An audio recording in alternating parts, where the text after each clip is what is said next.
अरविंद, मैं कर्नल कौटियाल हैं आपके साथ, उनको जरूर लाऊंगी, पर एक सवाल आपसे जरूर पूछूंगी, क्योंकि जो सब कुछ हुआ है अभी पिछले कुछ ही घंटे में, आप कह सकते हैं कि आपने जो कोविड की रिस्पॉन्सिबिलिटी आपकी थी दिल्ली में, आपने वो सरकार जो सेंट्रल गवर्नमेंट है उनके मत्थे नहीं रख दी है कि सारी दिल्ली के अंदर सारी जिम्मेदारी मेरी है।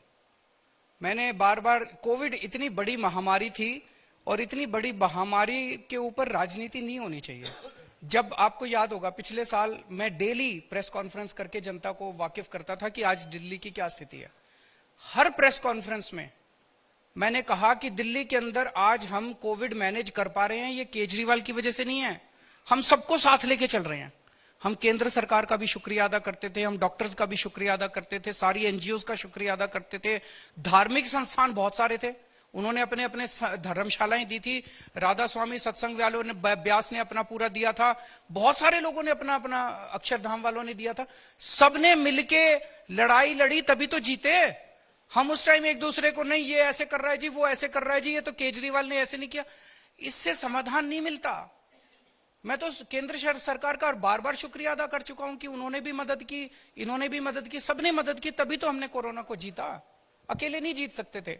अब कोरोना के 2 साल बाद अगर प्रधानमंत्री जी वहां पे लोकसभा में कहें नहीं नहीं केजरीवाल ने ये नहीं किया, वो नहीं किया, केजरीवाल ने तो धक्के मार के लोग निकाल दिए, ये अच्छी बात नहीं है, सही बात नहीं है। चलिए, उत्तराखंड की बात, छोटी बात है ये, जो प्रधानमंत्री ने कहा वो छोटी बात है। झूठ बोला उन्होंने, वो छोटी बात है, गलत बात है। और जो योगी जी ने बोला उसके बाद, वो भी नहीं होनी चाहिए। तो साफ बोला है ये तूतू में अच्छी, वो क्या लिखा है उन्होंने, तू तो 4 ट्वीट किए, पता नहीं क्या, रात को 12 बजे ऐसा क्या हो गया था। आपने भी फट से जवाब दिया। जवाब तो देना ही था, मेरे दिल्ली के लोगों के ऊपर आरोप लगा रहे हैं, जवाब तो देना ही था, ऐसे कैसे चुप हो जाते। पर अब मेरे को और राजनीति नहीं करनी, बस खत्म हो गया, यहाँ बात खत्म। अब आप काम पे आते हैं। चलिए, हम काम पे आते हैं। आपने जितने सीएम फेस अनाउंस किए हैं, आपने पंजाब में लोगों से पूछा, कांग्रेस और उत्तराखंड में लोगों से नहीं पूछा। लोगों की राय नहीं लेंगे उत्तराखंड की कि कर्नल कौटियाल को सीएम फेस बनाना चाहिए। हमारी पार्टी की अलग अलग राज्यों में अलग अलग स्ट्रेटेजी है। कानून में तो लिखा नहीं भी पूछना है, कहीं पूछा कहीं नहीं पूछा। तो यहाँ पे जरूरी नहीं है कि उत्तराखंड की जनता से पूछा जाए, यहाँ जरूरी नहीं समझा पार्टी ने। तो क्या देखकर आपने कर्नल कौटियाल को अपना सीएम फेस बनाया? यहाँ कट्टर ईमानदार आदमी है, ये हमारी सबसे पहली शर्त होती है। कहीं भी हमारी ईमानदार पार्टी है, ईमानदारी से काम करते हैं, स्विस बैंकों में अकाउंट नहीं है, प्रॉपर्टियां नहीं है हमारी अनाप शनाप। तो एक तो ये कट्टर ईमानदार आदमी है। दूसरा, फौज से रिटायर हुए, देश के लिए इन्होंने गोलियां खाई हैं, आज भी 2 गोलियां इनके शरीर में है जो लेके घूमते हैं। फौज से रिटायर होने के बाद ये घर जाके नहीं बैठे, इन्होंने पहाड़ों के 10,000 बच्चों को अपने पैसे से ट्रेनिंग देके उनको फौज में भर्ती कराया, रोजगार दिलाया उनको। सोचो, ऐसा आदमी जिसके पल्ले कुछ नहीं था, कोई पावर नहीं थी, कोई इसके पास संसाधन नहीं थे, इसने आज बिना संसाधन के, बिना पावर के 10,000 बच्चों को रोजगार दिला दिया। अगर कल को ये अगर सीएम बन जाता है तो मुझे लगता है 10 लाख बच्चों को रोजगार दिला देगा ये उत्तराखंड के अंदर। केदारनाथ पे जब आपदा आई, केदारनाथ 2013 में जब ध्वस्त हो गया था, तो सबको लग रहा था कि अब ये हो नहीं पाएगा। गवर्नमेंट डिपार्टमेंट्स ने लिख के दे दिया था कि 5 साल बाद यात्रा शुरू हो पाएगी, 6 साल बाद। फिर इनकी टीम को बुलाया गया, ये गवर्नमेंट में ही थे उस time, NIM Nehru institute of mountaineering के प्रिंसिपल थे। इनकी जिम्मेदारी भी नहीं थी, इनका काम भी नहीं था। इनको बुलाया, इन्होंने 3 महीने के अंदर केदारनाथ का पुनर्निर्माण करके यात्रा चालू करा दी। कर्नल कौटियाल जी, बहुत लोगों से बात की है जमीन पर आपके बारे में, बहुत अच्छी चीजें बोली हैं कि आदमी अच्छे हैं पर नेता नहीं बन पाएंगे। क्या कहते हैं, पॉलिटिशियन बन पाएंगे, नहीं बन पाएंगे? नेता तो मेरे को लगता है मैं कभी भी नहीं बन पाऊंगा। जो आज की अगर परिभाषा बोले किसी नेता की, वो तो मेरे पे बिल्कुल भी फिट नहीं बैठती।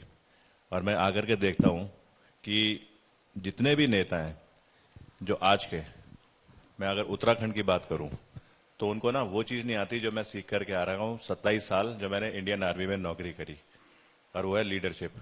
और वो लीडरशिप मैंने उस कंडीशन में सीखी है जब अवलांचेज आ रहे हैं, आपको अवलांच को क्रॉस करना है और सामने आतंकवादी है वो भी फायर कर रहा है, उसके बीच में आपने डिसीजन लेना है। वो डिसीजन में थोड़ा सा एरर, आपकी भी जान जाएगी, आप पे जो भरोसा करते हैं आपके साथ आपके जूनियर्स, उनकी भी जान जाएगी। उस टाइम जो डिसीजन लिए ना, उन डिसीजन की वजह से मेरे को सीखने को मिली एक परिभाषा, जिसे बोलता हूँ लीडरशिप। उसी परिभाषा से मैंने केदारनाथ के पुनर्निर्माण का जो खाका है वो तैयार करा। उसी लीडरशिप की वजह से यूथ फाउंडेशन, वो ट्रस्ट जो अभी सर बोल रहे थे जहां से लड़के लड़कियां भर्ती हुए हैं, वो मैंने करे। वही लीडरशिप की परिभाषा लेकर के मैंने बहुत सारे कोशिश करी है समाज में काम करने की। वही लीडरशिप लेकर के चल रहा हूं कि आम आदमी पार्टी जो आंदोलनकारी पार्टी है, आंदोलन से निकली हुई पार्टी है, उस पार्टी में तो मेरे को लगता है किसी को भी नहीं आती नेतागिरी। यहाँ की अगर नेतागिरी की बात करें, लेकिन बात साथ में ये भी है कि ये वो पार्टी है जिसने ना साबित करके दिखाया है वो सारे मुद्दे जो जनता की जरूरत है, जो आज उत्तराखंड की जरूरत है। और उसी को लेकर के लीडर अजय कोठियाल, नेता अजय कोठियाल हटा देते हैं वर्ड, लीडर अजय कोठियाल आज आगे को बढ़ रहा है। हम लोगों को राजनीति करनी नहीं आती, हमें केवल काम करना आता है। कर्नल साहब, आप आर्मी से हैं, आपने गोलियां खाई हैं, आपने बोला कि मेन रीजन आपका जो आपने सीखा है आर्मी से सीखा है लीडरशिप। आर्मी में एक और चीज होती है टेकिंग ऑर्डर्स। आपको लगता है कि कल अगर आगे जाएंगे, और ये सवाल बहुत बार अरविंद जी से किया गया है, हर स्टेट में किया गया है, क्या ये रिमोट कंट्रोल सरकार होगी कि ऑर्डर आएगा दिल्ली से और आप एग्जीक्यूट करेंगे उत्तराखंड में? फौज में जब ऑर्डर्स आते हैं ना, तो ऑर्डर्स बड़े सोच समझ करके दिए जाते हैं। उससे पहले डिस्कशन होता है, उसे बोलते हैं जंगी सोच विचार। जब जंगी सोच विचार के बाद में पैरामीटर्स डिसाइड हो जाते हैं, उसके बाद हम सबका फर्ज होना चाहिए उन ऑर्डर्स को फॉलो करना। अगर ऑर्डर्स ये हो कि हेलो अजय कोठियाल दिल्ली आओ, मेरे घर के बाहर उठक बैठक करो, वो ऑर्डर्स नहीं होते, वो होते हैं नकली उठक बैठक।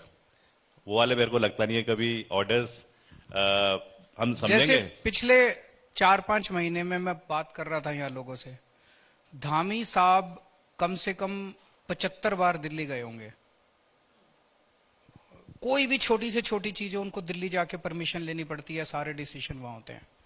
और पिछले 6 महीने में ये 2 बार मेरे पास आए हैं।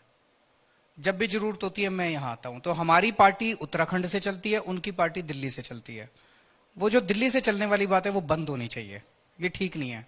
ये उत्तराखंड के लोगों की इंसल्ट है कि उनका मुख्यमंत्री जो है वो सारा दिन दिल्ली बैठा रहता है।